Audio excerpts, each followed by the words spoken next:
رمضان المبارک ہزاروں رحمتوں، برکتوں، سعادتوں، مغفرتوں اور روحانی مسرتوں کو اپنے دامن میں لیے ہمارے اوپر سایہ فکر ہے۔ یہ خالق کائنات کی طرف سے انسانیت کے لیے ایک عظیم تحفہ اور بہت بڑا انعام ہے، جس کا ہر لمحہ، ساعت اور ہر گھڑی نہایت ہی قیمتی اور بابرکت ہے۔ اسی رمضان الکریم کی مبارک راتوں میں ایک مبارک اور قدر و منزلت والی رات ایسی ہے جس میں عبادت کرنا ہزار مہینے کی عبادت سے افضل ہے، جسے اللہ تعالیٰ نے قرآن کریم میں لیلۃ القدر کے نام سے بتایا ہے۔ یہ اس ماہ مقدس کے آخری عشرے کی طاق راتوں میں سے ایک ہے۔ ارشاد ربانی ہے کہ بے شک ہم نے قرآن کو لیلۃ القدر میں نازل کرنا شروع کیا، اور تمہیں کیا معلوم کہ لیلۃ القدر کیا ہے؟ لیلۃ القدر ہزار مہینوں سے بہتر ہے۔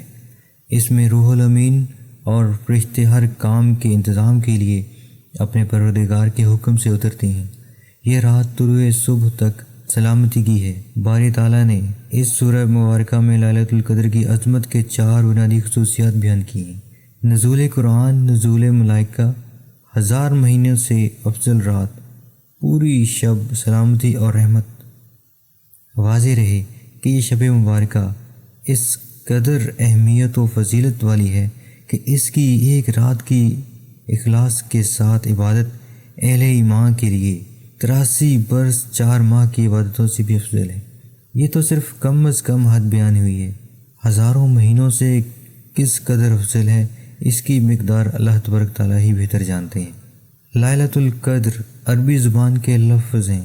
لیل کے معنی ہے رات اور قدر کے معنی ہے بزرگی، یعنی بزرگی اور بڑائی کی رات۔ شب قدر کیوں عطا ہوئی؟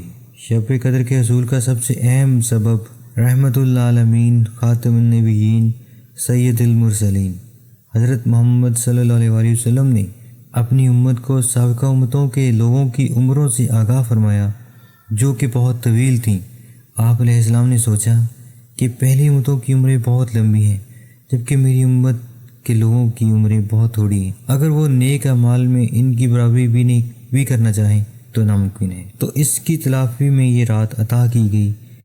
ایک دوسری روایت میں ہے کہ آپ علیہ السلام نے صحابہ کرام کے سامنے بنی اسرائیل کے 4 انبیاء حضرت ایوب علیہ السلام، حضرت زکریا علیہ السلام، حضرت اسماعیل علیہ السلام اور حضرت یوشع کا ذکر کرتے ہوئے فرمایا کہ یہ حضرات 80 سال تک اللہ تعالیٰ کی عبادت میں مشغول رہے اور پلک جھپکنے کے برابر بھی اللہ تعالیٰ کی نافرمانی نہیں کی۔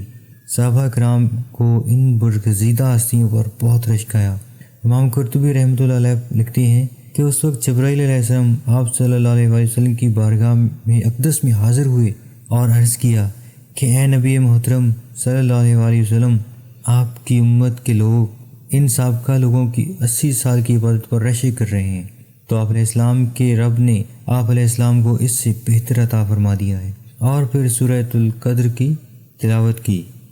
اس پر نبی اکرم صلی اللہ علیہ وسلم کا چہرہ اقدس خوشی سے چمک اٹھا۔ یوں اللہ تعالیٰ نے اپنے پیارے حبیب صلی اللہ علیہ وسلم کے طفیل امت محمدی پر کرم فرما کر امت کو لیلۃ القدر جیسا تحفہ عنایت فرمایا، اور اس میں عبادت کو 80 نہیں 83 سال 4 مہینے سے بڑھ کر قرار دیا ہے۔ بے شک اللہ تعالیٰ کی رحمت بہت وسیع اور بے حساب ہے۔ حدیث نبوی میں لیلۃ القدر کو رمضان المبارک کے آخری عشرے کے طاق راتوں میں تلاش کرنے کا حکم آیا ہے۔ صحیح بخاری میں ام المومنین حضرت عائشہ صدیقہ رضی اللہ عنہا سے روایت ہے کہ آپ علیہ السلام نے ارشاد فرمایا کہ لیلۃ القدر کو رمضان کے آخری عشرے میں تلاش کرو، جبکہ صحیح مسلم میں ہے۔ حضرت عبداللہ بن عمر رضی اللہ عنہ کی روایت میں ہے کہ آپ علیہ السلام نے فرمایا کہ لیلۃ القدر کو رمضان المبارک کے آخری عشرے کی طاق راتوں میں طلب کرو۔ حضرت عبادہ رضی اللہ عنہ نے نبی اکرم صلی اللہ علیہ وسلم سے شب قدر کے بارے میں دریافت کیا تو آپ علیہ السلام نے ارشاد فرمایا کہ یہ رمضان کے آخری عشرے کی طاق راتوں میں ہے۔ 21، 23، 25، 27، 29 یا رمضان کی آخری رات میں جو بھی شخص ایمان کے ساتھ ثواب کی نیت سے اس رات میں عبادت کرے، اس کے پچھلے تمام گناہ معاف ہو جاتے ہیں۔ اس رات کی علامت ہے کہ وہ رات کھلی ہوئی چمکدار ہوتی ہے۔ صاف شفاف، نہ زیادہ گرم نہ زیادہ ٹھنڈی بلکہ معتدل، گویا اس میں چاند کھلا ہوا ہے۔ نیز اس کی علامتوں میں سے ایک یہ بھی ہے کہ اس کے بعد صبح کو آفتاب بغیر شعاع کے طلوع ہوتا ہے، بالکل ہموار ہوتا ہے جیسا کہ 14ویں رات کا چاند۔ اللہ تعالیٰ نے اس دن کے آفتاب کے طلوع کے وقت شیطان کو اس کے ساتھ نکلنے سے روک دیا۔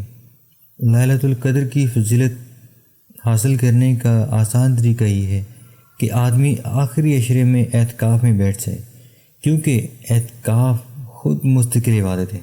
اس طرح آخری عشرے کا کوئی بھی لمحہ عبادت کے بغیر نہیں گزرے گا، اور انشاءاللہ لیلۃ القدر کی فضیلت یقینی طور پر میسر آ جائے گی۔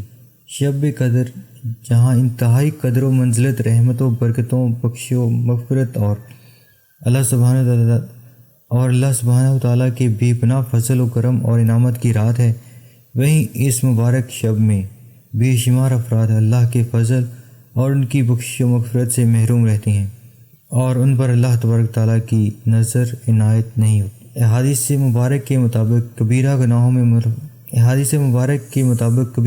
میں ملوث افراد، شرک کرنے والے، شراب کے عادی، ماں باپ کی نافرمانی کرنے والے، بغض اور کینہ رکھنے والے، رشتہ داروں اور اپنے مسلمان بھائیوں سے عداوت رکھنے والے اور ناحق تعلق توڑنے والے، وہ توبہ نصوح یعنی سچی توبہ کر لے اور آئندہ گناہ نہ کرنے کا وقع عہد کرے۔ اللہ تعالیٰ آپ کو اور مجھے اس شب قدر کی تمام برکات نصیب فرمائے، آمین۔